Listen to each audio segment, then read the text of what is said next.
Hello, everybody. In today's video, we're going to get into the second part of the Burn blog series. This can be found at centric.com/blog, and I'm going to go ahead and share screen so you can see what that looks like. The Burn Explained, a Centric blog trilogy, Peg Strikes Back. Ready to learn more about the Burn, the CNR and CNS smart contracts, the protocol, and the Peg? Join us for part 2 of the Burn trilogy. In this episode, we're going to roll up our sleeves, dig in, and examine the CNR Burn in detail. All right. After absorbing today's post, you'll be ready for episode 3 to drop. That's when we'll be discussing why the burning of CNR is something worth celebrating. But first, no cheating. Have you read episode 1 of this 3-episode series or watched my reading of it? If not, we recommend you go back and do that first. Don't worry, we'll stay here and await your triumphant return. Let's review.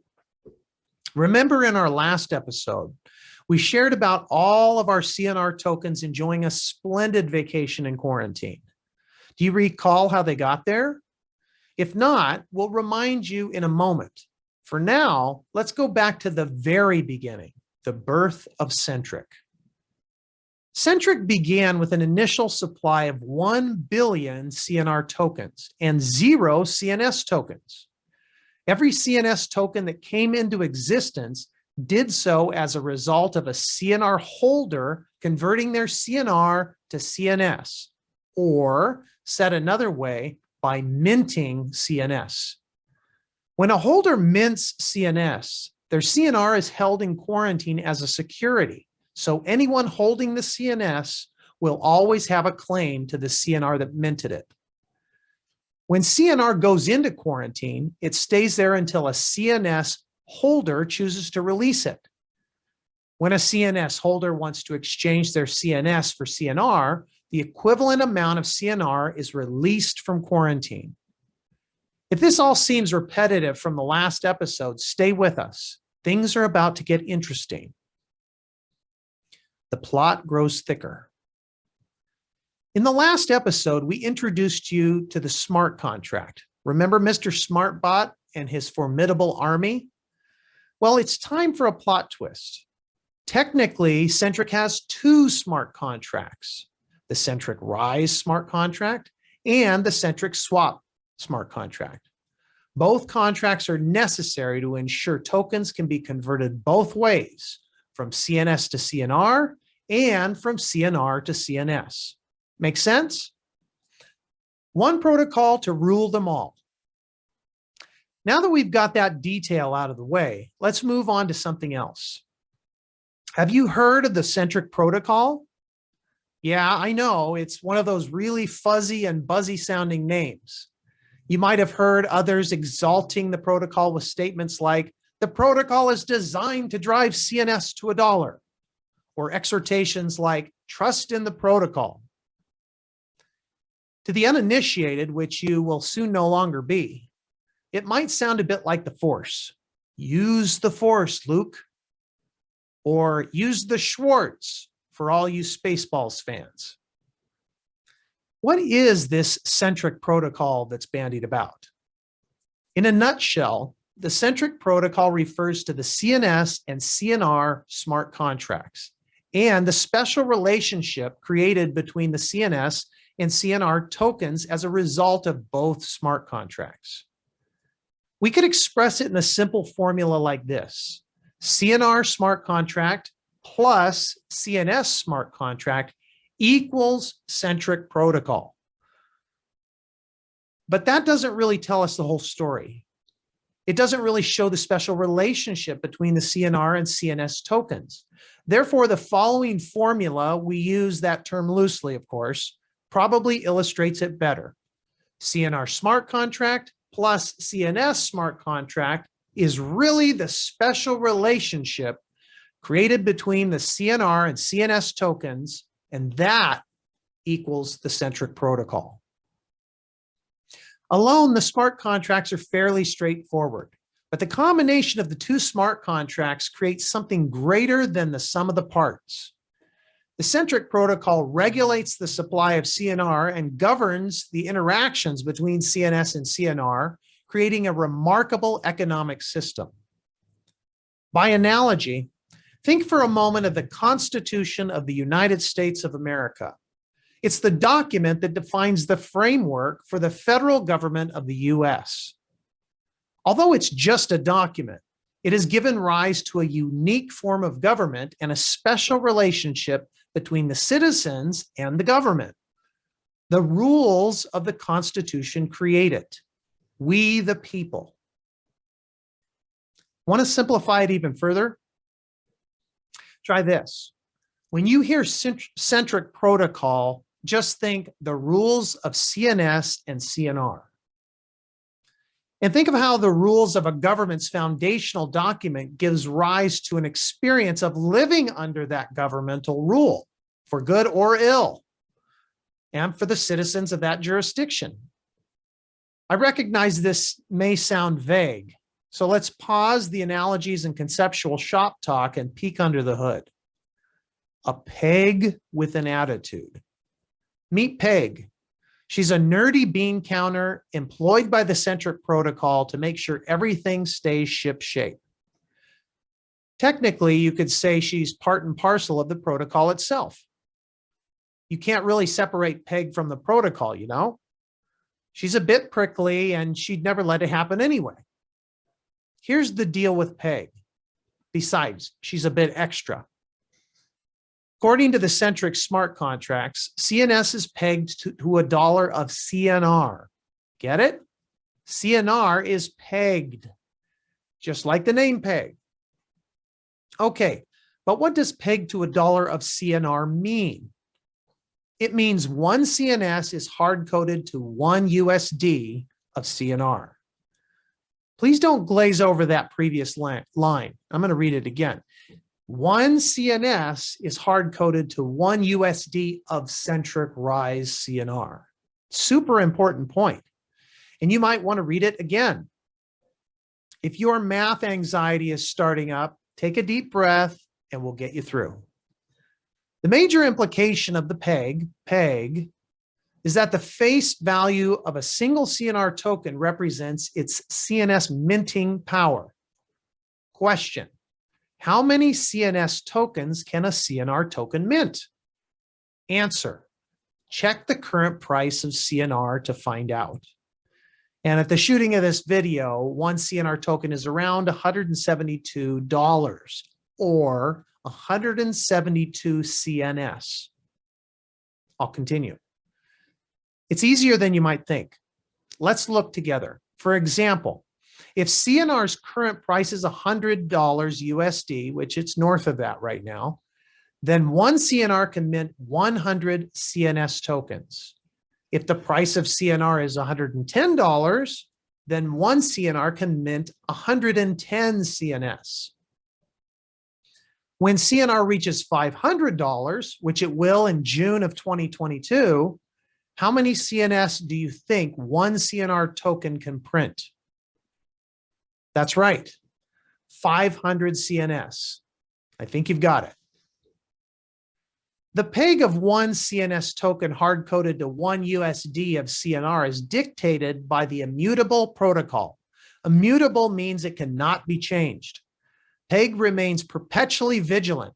She won't allow any nonsense on her watch.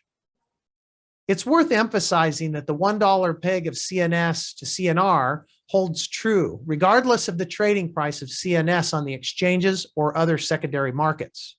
Whether CNS is up or down, you can be sure CNS will remain pegged to $1 of CNR value. Peg insists. Let's get super practical. As the price of Centric Rise grows each hour, the minting power of every CNR token grows. For that reason, we say CNR yields more CNS or CNS value every hour. In other words, as each hour ticks by, a single CNR can produce more CNS than it could the hour prior. Powerful, right? I don't know about you, but I like my CNR extra minty. Also, keep in mind that the $1 peg does not mean CNS is somehow beholden to the US dollar. The peg is not between one CNS and one US dollar. It's one CNS to $1 of CNR. Centric could have just as well pegged CNS to a bunch of bananas if they came in predictable equal bunches. Since USD is currently the predominant currency, it's a familiar measuring stick and thus a convenient way to express the value of CNR. Even if the global monkey population sees it differently, or do they? Burn, baby, burn. We've covered a lot of ground. Great work sticking with it up until this point. If you've been confused about the burn in the past, we predict it's about to pay off for you in the form of a breakthrough. Just a little more concentration, and you'll see how this works. Recall that we said every hour, as the price of CNR increases, your CNR is able to yield more CNS tokens.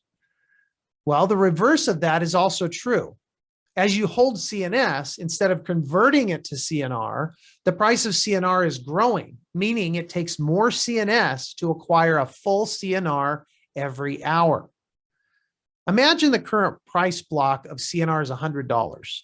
Again, it's north of that at the time of this video. As you're holding 100 CNS tokens, that means PEG is holding a single CNR in quarantine for you. You can burn your CNS, your 100 CNS, in exchange for one CNR. But what if you held off for a few days before converting?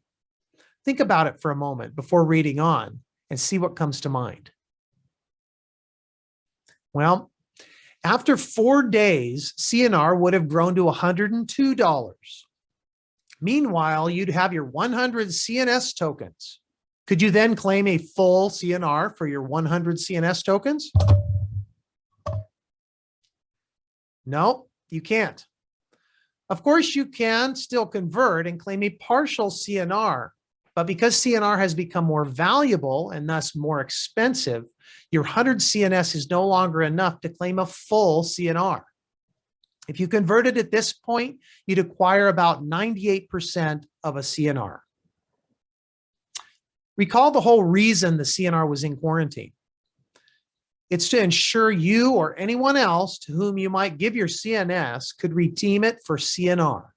As every hour ticks by, the price of CNR goes up, which also means that it requires more CNS to release a full CNR from the quarantine. Remember Peg? You remember her attitude, of course.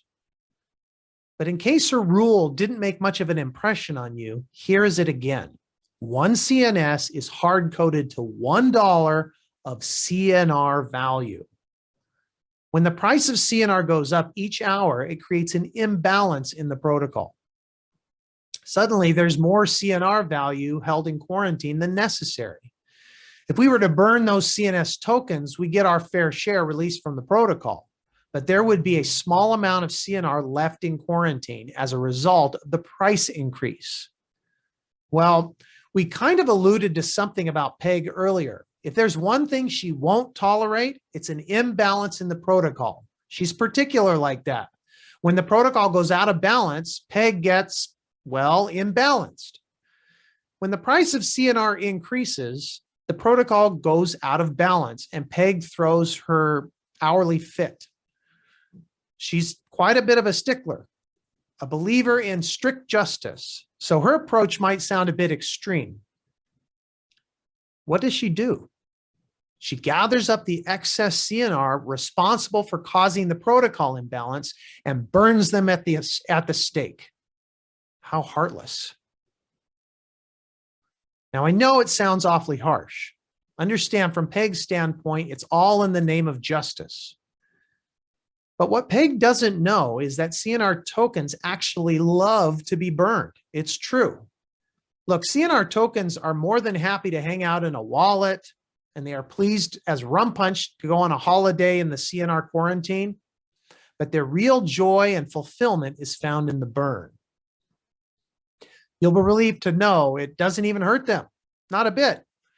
As vindictive as Peg gets about the whole thing, what she doesn't know is that the burn immediately transports the CNR to an even more magical place of eternal blockchain bliss. And to think, Peg believes she's exacting vengeance. Shh, let's not tell her, okay? Get that flame away from my tokens. This is a good time to explain an important clarification. The only CNR subject to the burn is the CNR locked in quarantine. How did it get there? When the holder decided to mint CNS, the smart contract locked the equivalent amount of CNR in quarantine. Will the protocol burn the CNR sitting in my wallet? If you're following us here, you know the answer is an obvious no. If you're holding CNR, that CNR is in your wallet, which means it's not being held in quarantine, which means it's not subject to the burn. So you can relax about that. But why is the burn a good thing? Congratulations on hanging in there. If you're tracking with us up to this point, you really should be proud of your effort. Let's review some of what we've learned so far. In episode 1, we met Mr. Smartbot. He helped us understand how smart contracts execute if X, then Y all day long. We then saw how the smart contracts converts CNS to CNR, burning the CNS in the process. We looked at the reverse case of minting CNS in exchange for our CNR, which sends the CNR on an all expenses getaway to the CNR quarantine. And then in today's episode, we studied the Centric Protocol. We met its angry custodian, Peg. We saw how she burns excess CNR every hour to ensure the protocol stays balanced. All that makes sense, right? But there's still a missing piece to the puzzle.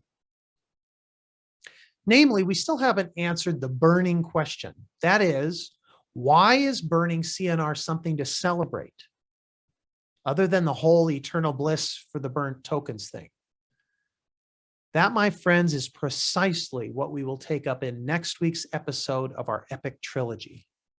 If you need to, take some time to reread and assimilate today's episode, or in the case of the video, rewatch the video. When episode 3 drops, we'll have a festive bonfire ready to welcome you to the last stage of your initiation into the burn. And of course, you can always go to centric.com/blog and read through all 3 sections of the burn blog series. Again, if you're ready to start talking about the burn on social media, either in Telegram or on Twitter, please remember to include the hashtag #BurnTrilogy. Again, hashtag #BurnTrilogy. And don't forget, Centric Protocol, burning tokens every hour until CNS reaches $1. Take care.